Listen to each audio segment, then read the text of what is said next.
हामीहरू चाहिँ अलमोस्ट 11 बजे घरबाट 9 बजे हिँडेको। अब यो सिडी चढेर चाहिँ हामीहरू भुवनेश्वरी मन्दिर जान आइपुगेको छ। ठ्याक्क हाफ एन आवर वक पछि चाहिँ मन्दिरमा आइपुग्यौँ। ठाडै उकालो थियो अनि रेस्ट गर्दै गर्दै हामीहरू आरामले नै 30 मिनट्सभित्रमा चाहिँ आइपुग्यौँ। मन्दिर चाहिँ एकदमै सुन्दर थियो, तर यसको एउटा स्पेसल रुल थियो, छिर्नुभन्दा अगाडि चाहिँ यो पोखरीमा चाहिँ खुट्टा पखालेर मात्र चाहिँ जानुपर्ने रहेछ। हामीहरू आयुर्वेदिक स्टुडेन्ट भएको कारणले साथीहरूले यहाँ पनि योग प्रदर्शन गर्दै फोटो खिच्दै रमाइलो गर्दै थियौँ।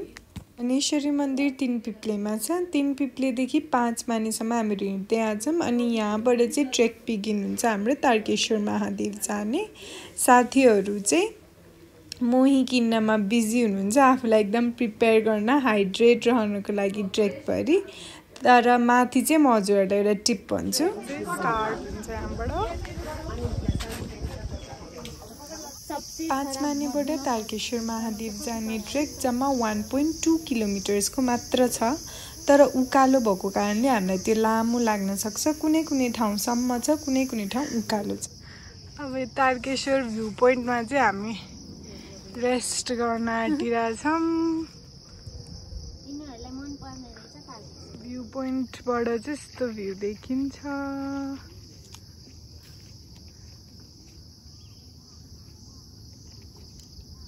के भयो अस्मिताजी भन्नु यहाँ ब्लगमा के भइरहेछ? कसलाई झर भनेको? हामीलाई यहाँका प्राणीहरूले स्वागत गरिरहेका छन्। हेर्नुहोस् कति माया गरिरहेछन्। यो के हो त्यो? लार्भाहरू हुन् यिनीहरू। यसलाई झ्याउ भनिन्छ। कुनै बेला कसैले चिनाइदिनु भएको थियो। यो झ्याउ तपाईलाई त झ्याउ लागेको छैन नि? मलाई चाहिँ कति झ्याउ लाग्यो। अहिले चाहिँ यहाँ झ्याउ लागेछ हेर्नुहोस्। यो अब चाहिँ झ्याउ लाग्यो। कस्तो झ्याउ लागेछ यहाँ कपडाभरि र यहाँ भित्तोभरि झ्याउ लागेछ। साथीहरू फोटो खिच्न व्यस्त। ठाउँ ठाउँमा भगवानको मूर्तिहरू राखिएको हुन्छ, तर मेन मन्दिर चाहिँ निकै माथि छ, सो हामी चाहिँ कन्फ्युज हुनु हुँदैन। यहाँबाट पनि माथि हो।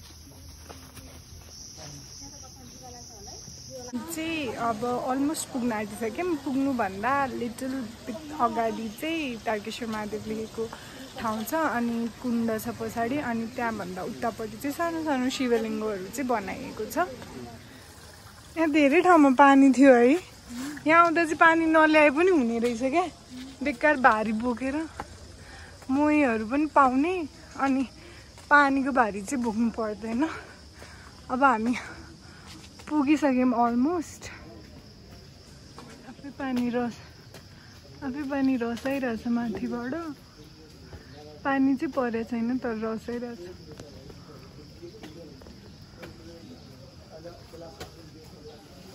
त्यहाँ पुगेर आएर विश्राम गर्ने हैन। माथि अझै रहेछ जाने ठाउँ। हामीलाई चाहिँ त्यहीँ तलैसम्म हो जस्तो लागेको थियो, माथि अझै रहेछ। सो हामी चाहिँ माथि गइरहेछौँ अनि माथि गएर आएर चाहिँ यहाँ विश्राम गर्ने ठाउँ चाहिँ हाम्रो डेस्टिनेसनको लास्ट स्टप पुगिसक्यौँ। So this is our final destination. यहाँ पनि छ प्लस माथि पनि छ। माथि चाहिँ यसरी सिडीबाट गएर अनि तारकेश्वर महादेव चाहिँ माथि। साथीहरू मेन मन्दिर दर्शन गर्न जाँदै